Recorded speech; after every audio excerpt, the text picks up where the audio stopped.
Bangladesh police কনস্টেবলে লিখিত পরীক্ষার মধ্যে কোন কোন বিষয় থেকে প্রশ্ন আসে, কত নম্বরের পরীক্ষা হয়, কত নম্বর পেলে পাস, আর লিখিত পরীক্ষার মধ্যে পাস করতে হলে কোন কোন বই পড়তে হবে, এই সব বিষয় নিয়ে মূলত আজকের এই ভিডিওতে আলোচনা করব।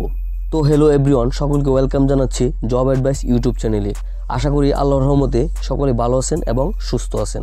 তো মূল ভিডিওতে যাওয়ার আগে আপনাদের কাছে ছোট্ট একটি রিকোয়েস্ট, আপনি যদি এই চ্যানেলে নতুন দর্শক হয়ে থাকেন তাহলে চ্যানেলটি সাবস্ক্রাইব করে আমাদের সাথে থাকুন, আর যারা অলরেডি সাবস্ক্রাইব করেছেন তাদেরকে অসংখ্য ধন্যবাদ। তো লিখিত পরীক্ষায় যেতে হলে আপনাকে প্রথমেই শারীরিক পরীক্ষায় টিকতে হবে। শারীরিক পরীক্ষার মধ্যে 60টি ধাপ পার করতে হয়। এই 60টি ধাপ পার করতে পারলেই লিখিত পরীক্ষার মধ্যে যেতে পারবেন। তো কোন কোন 60টি ধাপ পার করতে হয় এই সব বিষয়ে এই চ্যানেলে একটি ভিডিও রয়েছে, ভিডিওটির লিঙ্ক ডিসক্রিপশন বক্সে দিয়ে দিয়েছি, আপনারা ওইখান থেকে দেখে নেবেন। তো লিখিত পরীক্ষার মধ্যে 45 নম্বরের পরীক্ষা হবে, আর এই 45 নম্বরের মধ্যে 4টি বিষয় থেকে প্রশ্ন করা হবে। এই 4টি বিষয় হচ্ছে বাংলা, ইংরেজি, সাধারণ গণিত এবং সাধারণ জ্ঞান থেকে। একদমই সিম্পল প্রশ্ন আসবে, তেমন আহামরি কোনো প্রশ্ন আসে না, সো এখানে ভয় পাওয়ার কিছু নাই। তো এই 45 নম্বরের মধ্যে কত নম্বর পেলে পাস, এটা অনেকের মনে প্রশ্ন জাগতে পারে। তো 45 থেকে কত নম্বর পেলে পাস এটার কোনো পরিমাণ নাই, মানে নির্দিষ্ট কোনো সংখ্যা এখানে উল্লেখ করা হয়নি। দেখা যাবে যে লিখিত পরীক্ষার মধ্যে 100 জন পরীক্ষা দিবে, এই 100 জনের মধ্যে তারা মাত্র 20 জন লোক নিবে। তাহলে দেখা যাবে টপ যে 20 জন থাকবে লিখিত পরীক্ষার মধ্যে তাদেরকেই এখান থেকে নিয়ে নেওয়া হবে। তো কে কত নাম্বার পেলো এটা গুরুত্বপূর্ণ না, গুরুত্বপূর্ণ হচ্ছে এই কম্পিটিশনের মধ্যে আপনাকে টিকে থাকতে হবে। তো লিখিত পরীক্ষার মধ্যে পাশ করলেই যে আপনার চাকরি হয়ে যাবে বিষয়টা এমন নয়। লিখিত পরীক্ষার পরে মৌখিক পরীক্ষাও রয়েছে। এই মৌখিক পরীক্ষা হচ্ছে 15 নম্বরের হবে।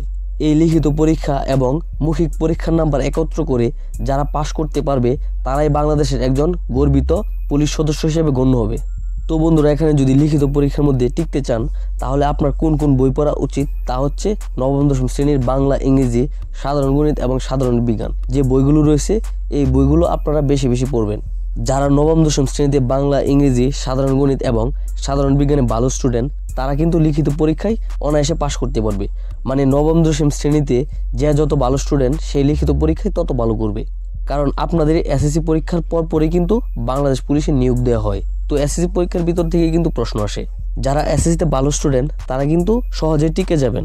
তো আপনারা যা করবেন, এসএসসি পরীক্ষায় যে বইগুলো রয়েছে বাংলা, ইংরেজি, সাধারণ গণিত, সাধারণ বিজ্ঞান, এই বইগুলো ভালো করে আয়ত্ত করে নেবেন। তাছাড়া পুলিশের বিভিন্ন ইনফরমেশন রয়েছে, যেমন পুলিশের লোগো কেমন, পুলিশের স্লোগান কি, পুলিশের প্রধানের পদবি কি, পুলিশের প্রধানের নাম কি, পুলিশের সদর দপ্তর কোথায় অবস্থিত, এইগুলো আপনারা জেনে নেবেন। এই সকল প্রশ্ন সম্পর্কে এই চ্যানেলে একটি ভিডিও রয়েছে, ভিডিওটির লিঙ্ক ডিসক্রিপশন বক্সে দিয়ে দিচ্ছি, আপনারা দেখে নেবেন। কারণ ওই ভিডিওটি দেখলে পুলিশ সম্পর্কে অনেক অজানা তথ্য জানতে পারবেন, যা পুলিশের লিখিত পরীক্ষায় বারবার আসার সম্ভাবনা বেশি থাকে। তো বন্ধুরা, আপনাদের আরেকটা কথা বলে দিই, পুলিশ কনস্টেবলে যদি আপনারা নিয়োগ দিতে চান তাহলে বাজারে কিছু বই পাওয়া যায়। পুলিশ কনস্টেবল নিয়োগ সহায়িকা, প্রফেসরের বই আছে, আবার অনেক কোম্পানির বইও আছে। যদি আপনারা ওই বইগুলো পড়েন তাহলে নিয়োগের জন্য আরও সহজ হয়ে যাবে। বইগুলো কিনতে 150 থেকে 200 টাকার মতো লাগবে। এই বইগুলো আপনারা অনলাইন বা লাইব্রেরি থেকে কিনতে পারবেন। তো বন্ধুরা, আমি একটি লিঙ্ক দিয়ে দিয়েছি ডিসক্রিপশন বক্সে, এটা হচ্ছে রকমারির একটি লিঙ্ক। ওইখানে গেলে প্রায় 9টি বই পাবেন পুলিশ কনস্টেবলের, ওইখান থেকে একটি বই পড়বেন। ওই বইগুলোতে বিগত সালের প্রশ্ন পাওয়া যাবে। তাছাড়া পুলিশ কনস্টেবল যে প্রস্তুতি আছে, প্রশ্ন আছে, ওই বইগুলোতে পাওয়া যাবে। যদি আপনি একটি বই সম্পূর্ণ শেষ করতে পারেন তাহলে ইনশাল্লাহ লিখিত পরীক্ষার মধ্যে টিকে যাবেন। তো আপনারা ওই বইগুলো অনলাইন থেকেও কিনতে পারবেন বা লাইব্রেরি থেকেও কিনতে পারবেন। ডিসক্রিপশন বক্সে যে লিঙ্ক দিয়ে দিয়েছি ওই লিঙ্কের ভিতরে চলে যাবেন। ওই লিঙ্কের ভিতর গিয়ে বইগুলো একটু একটু পড়ে দেখতে পারবেন। আপনার যে বইটা পছন্দ হবে সেই বইটা অনলাইন বা লাইব্রেরি থেকে কিনে নিয়ে বইটা যদি শেষ করতে পারেন তাহলে লিখিত পরীক্ষায় টিকে যাওয়ার সম্ভাবনা বেশি থাকবে, এবং নবম দশম শ্রেণীর বইগুলোও বেশি গুরুত্ব দিতে হবে। তাহলে আশা করি লিখিত পরীক্ষার মধ্যে টিকে যাবেন। তো পুলিশের লিখিত পরীক্ষা নিয়ে সামনে আরও ভিডিও আসবে, তাই চ্যানেলটি সাবস্ক্রাইব করে আমাদের সাথে থাকবেন।